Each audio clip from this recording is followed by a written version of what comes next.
بسم اللہ الرحمن الرحیم۔ اللہ تبارک و تعالیٰ کے پاکیزہ نام سے آغاز کرتے ہیں جو بہت مہربان نہایت رحم والا ہے۔ حدیث نمبر 2079 پر ہم پہنچے تھے۔ حضرت حکیم بن حزام رضی اللہ تعالیٰ عنہ مرفوعاً اس کو روایت کرتے ہیں کہ نبی کریم صلی اللہ علیہ وسلم نے ارشاد فرمایا کہ خریدار اور بیچنے والے کو اس وقت تک بیع کے ختم کرنے کا اختیار ہوتا ہے جب تک وہ جدا جدا نہ ہو جائیں۔ تو اس پر ہم آپ کو کلام کر رہے تھے کہ میں نے آپ کو سمجھایا تھا کہ ایک مجلس ہوتی ہے شرعی لحاظ سے جو وقت کے ایک مجموعے کا نام ہے۔ وقت کے مجموعے کا مطلب یہ ہے کہ اگر ایک شخص نے کوئی بات کہی تو جب تک سامنے والا اس بات کو رد کرنے والی کوئی حرکت نہ کرے، ایک حالت سے کسی دوسری حالت کی طرف نہ جائے تو وہ ایک ہی مجلس کہلائے گی۔ جیسے اس نے کہا آپ کوئی چیز خرید لیں اور دوسرے والا آدھا گھنٹہ تک سوچتا رہا تو یہ ایک ہی مجلس ہے، اور ایک مجلس کے اندر اگر کوئی ایجاب کرتا ہے دوسرا قبول کر لے تو یہ بیع نافذ ہو گئی، اب اس کو ختم نہیں کر سکتے۔ تو نبی کریم فرما رہے ہیں کہ بائع اور مشتری خرید و فروخت کرنے والا جب تک متفرق نہ ہوں، اگر متفرق ہو جائیں تو بیع مسترد نہیں کر سکتے، اور متفرق نہ ہوں تو کر سکتے ہیں۔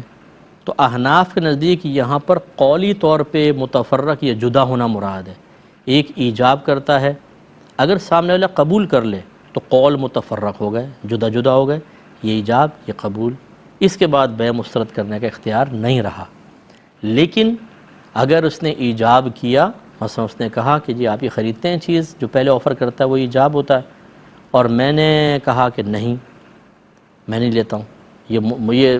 تفرق یہ بالکل ختم، یہ تو، یا پھر میں کسی اور کام میں مشغول ہو گیا، کھڑا ہو گیا، چل پڑا، دنیاوی باتیں کرنے لگا، بیٹھے تھے لیٹ گئے، تو یہ بالکل حالت بدل گئی، مجلس تبدیل ہو گئی۔ تو اب جب تک متفرق نہیں، ابھی تفرق پیدا نہیں ہوا، جب تک کہ میں قبول نہیں کروں گا تفرق پیدا نہیں ہوگا، جدائی پیدا نہیں ہوگی قولی اعتبار سے۔ لہٰذا جب تک یہ صورتحال چل رہی ہے یہ اپنے قول کو واپس لے سکتا ہے۔ آفر کی میرا فلیٹ خرید لیں، میں بھی سوچ رہا ہوں، یا مجلس بدل گئی، اور بعد میں کہتا ہوں اس کو کہ میں لے لیتا ہوں، تو وہ منع کر سکتا ہے۔ اور بعض کے نزدیک جیسے امام شافعی وغیرہ کے جسمانی تفرق مراد ہے کہ جب تک جسم دونوں کے جدا نہ ہو جائیں تب تک وہ قبول کر سکتے ہیں، اور جسم جدا ہو گئے تو بیع مسترد کرنے کا اختیار ہوگا۔ تو بہرحال آپ بس اتنا یاد رکھیے کہ جب ایک شخص آفر کرتا ہے اور دوسرا شخص اسی مجلس میں اس کو قبول کر لیتا ہے تو اس شخص کو اب دور کرنے کا اختیار نہیں ہے۔ یہ مطلب نہیں ہے کہ ایجاب ہو گیا، قبول ہو گیا، اور جب تک یہ متفرق نہیں ہوتے جسمانی لحاظ سے رد کرنے کا اختیار ہے، لہٰذا ایجاب و قبول کے بعد بھی وہ ون سائیڈڈ کہتا ہے نہیں میں نہیں کر رہا ہوں، یا اس نے کہا کہ نہیں میں نہیں خرید رہا ہوں، نو۔ تو ہمارے نزدیک جو قولی طور پر جدا ہونا ہے نا وہ ادھر پایا گیا، اور اب اس کے بعد جو ہے وہ مطلب ان کو لازم سودا کرنا پڑے گا،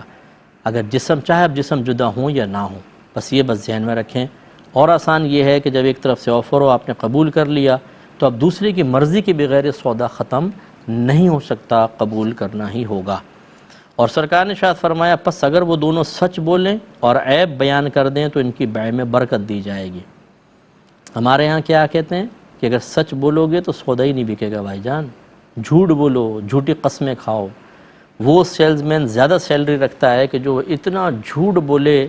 کہ چیز کے اندر عیب ناک چیز کو بھی اتنا اچھا کر کے بیچ دے کہ گاہک خریدنے پہ مجبور ہو جائے، ہم اس کی ڈبل تنخواہ کر دیتے ہیں، حالانکہ بے برکتی پیدا ہوگی، گھر میں کینسر ہوگا، فالج پڑے گا، ٹی بی ہو جائے گی، شوگر ہو جائے گی، ایکسیڈنٹ ہوں گے، موتیں ہوں گی گھر کے اندر، ایسا پیسہ نکلے گا، ڈاکہ پڑے گا، چوری ہوگی، ایسا پیسہ جائے گا، برکت ہی ختم ہو جائے گی۔ جھوٹ بولنے سے کبھی برکت پیدا نہیں ہوتی۔ یہ میں نے کافی پہلے ایک پروگرام میں عرض کیا تھا کہ جو خاص طور پہ یہ مکینک حضرات ہوتے ہیں، کمپیوٹر کے کام کرنے والے ہوتے ہیں، سچ بول کے کام کریں، سچ بول کے اللہ اتنی برکت دے گا، لوگ آپ کی طرف کھنچ کر آئیں گے۔ لیکن جھوٹ بولتے ہیں، کام کچھ بھی نہیں ہے، رکھ لیں گے کل آ جائیے گا، کیونکہ ابھی فوراً دیکھیں گے سامنے وہ کہے گا کچھ بھی نہیں کیا تم نے، ویسے ہی پڑا ہوا ہے، خالی ایک آدھ پیج کھول کے یہ کام نکل آیا تھا، اتنے ہزار روپے دے دیں۔ تو جھوٹ بول کے لینا یہ صحیح نہیں ہے۔ سامنے والے کو اگر آپ ایسا کر بھی لیں گے تو آخرت میں جواب دینا پڑے گا۔ تو یہ تو خیر اجارے کا مسئلہ تھا، سروس آپ نے پرووائڈ کی، یہاں خرید و فروخت کے بارے میں ہے کہ آپ کوئی چیز دیتے ہیں تو اس کو عیب ظاہر کرنا واجب ہے کہ اس میں یہ خرابی ہے۔ ہاں اگر کوئی ایسی چیز ہو کہ سامنے والا اس کو اچھی طرح چیک کر سکتا ہو، پھر آپ اگر یوں کہہ دیں کہ بھئی دیکھیں یہ اچھی طرح چیک کر لیں، جیسے گاڑی بیچ رہے ہیں، آپ کسی مکینک کو لائیں، اچھی طرح چیک کر لیں، بعد میں اس کے کسی عیب کا ذمہ دار نہیں ہوں گا۔ یہ ہوتا ہے عیب سے براءت ظاہر کرنا، کیونکہ وہ اس عیب پر مطلع ہو سکتا ہے، خود ہو سکتا ہے، تو آپ نے عیب سے براءت ظاہر کر دی۔ اب وہ لائے مکینک کو دکھایا، خرید لی، بعد میں کوئی عیب نکل آیا، آپ قابل گرفت نہیں ہے۔ ایسے ہی مکان ہے، آپ نے کہا کہ دیکھ لیں آ کر مکان اچھی طریقے سے سب دیکھ لیں، پھر اس میں کوئی عیب نکل آیا تو میں اس سے بری ہوں، تو آپ بری ہوں گے، پھر وہ اس پہ آبجیکشن نہیں کر سکتا۔